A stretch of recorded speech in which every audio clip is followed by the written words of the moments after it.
The letter arrived at the worst possible moment.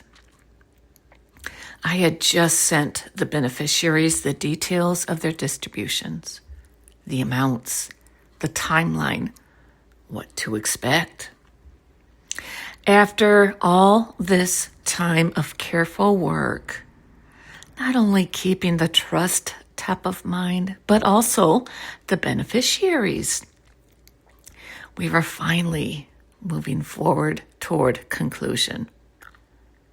And then the letter arrived, and everything went on hold. I did not expect this.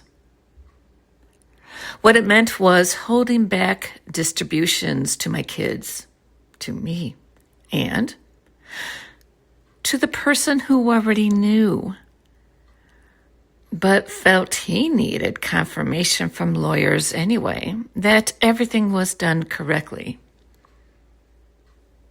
Or did he? This sent me into a tailspin. I was beside myself.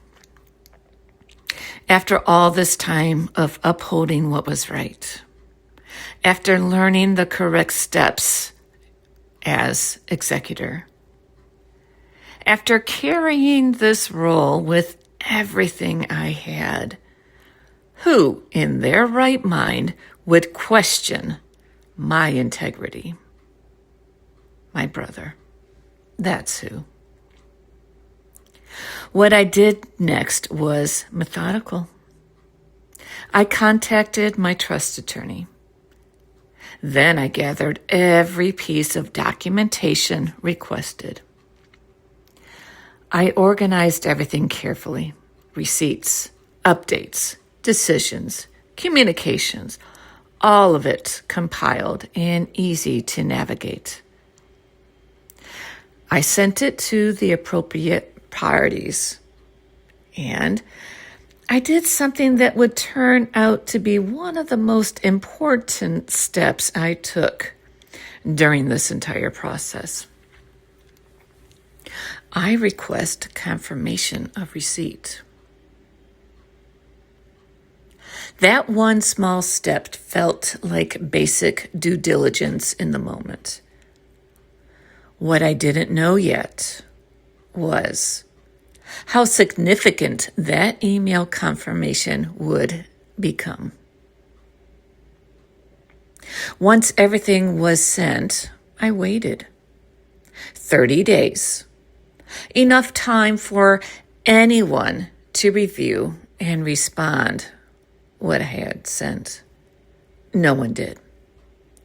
No one from my brother's attorney. No response from my brother. After consulting with my trust attorney, I made the decision to move forward. I was not going to allow someone else's silence to become my standstill. The trust required me to move forward. My parents' wishes required me to move forward. Everything I had done throughout this process had been done correctly and with integrity. So, I moved forward. I resent the distribution information to the beneficiaries with updated dates, and then I proceeded. Don't get me wrong. I was filled with disbelief that this was happening, that I needed to go through this as an executor. Anyone